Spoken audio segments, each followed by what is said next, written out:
This year's Open venue is Royal Troon, which is hosting the championship for a 9th time. Troon's first Open in 1923 was dominated by a man who didn't even play.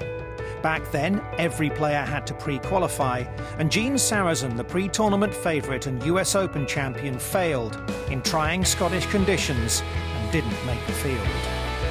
England's Arthur Havers secured a one-shot victory over Walter Hagen and remains the only Briton to win at Troon. Four-time champion Bobby Locke won his second claret jug at Troon when the Open returned there in 1950. The man who coined the phrase drive for show, putt for dough, the South African overcame a two-shot final round deficit, thanks in no small part to his unusual but extremely effective putting technique. The first Open shown on US television, the 1962 championship, was Arnold Palmer's year.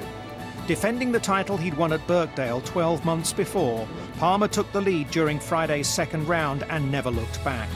He stormed to a 6-stroke victory over Kel Nagle, set a new scoring record and delighted his army of followers. Testing conditions faced the competitors and fans alike in 1973, when Americans dominated the leaderboard. Jack Nicklaus was frustrated in his search for a third claret jug. The championship came down to a duel between Johnny Miller and Tom Weiskopf. Weiskopf had taken the lead on day one and completed a wire-to-wire win for what would prove to be his only major victory. To win my first major championship in the country where golf started is something that you can't explain. It's the most inspirational place I've ever played golf. I'm very proud to be your champion. Thank you. Weiskopf wasn't the only American honoured that week. 50 years on from his failure to qualify in 1923, Gene Sarazen played his final Open championship.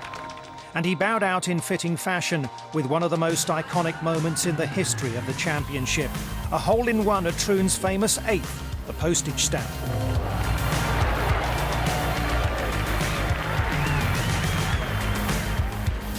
"1982 was an Open remembered as much for the failure of others as for its eventual champion. American Bobby Clampett shot 67-66 to lead by 5 at the halfway stage before falling foul of Troon's bunkers and finishing in a tie for 10th. 25-year-old Zimbabwean Nick Price also had his chance. Too clear with 6 to play, he stumbled on Troon's closing holes to finish one back. And that left Tom Watson to celebrate his 4th Open and 6th major title. Scoring on Troon's front 9 is imperative, and 1989's final day saw Greg Norman do just that.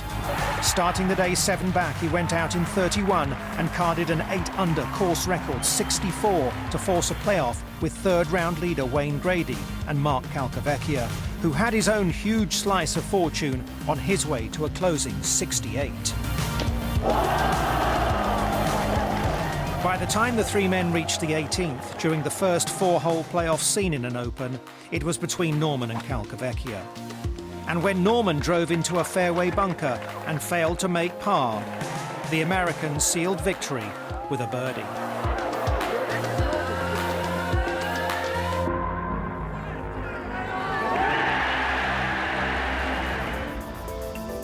All eyes were on 21-year-old Masters champion Tiger Woods in 1997, and although Tiger didn't challenge for the title, he did equal Greg Norman's course record to give his fans a taste of things to come. Instead, it was another American who emerged from the third-round pack. Justin Leonard shot a final day 65 to secure his only major title to date and leave Jesper Parnevik ruining missed chances in an Open for the second time in 4 years. Todd Hamilton was the unlikely name etched onto the claret jug the last time the Open visited Troon, after he held off the challenge of then world number 2, Ernie Els. The South African missed a putt on the 72nd hole before a playoff which saw Hamilton become the 6th consecutive American to win at Troon.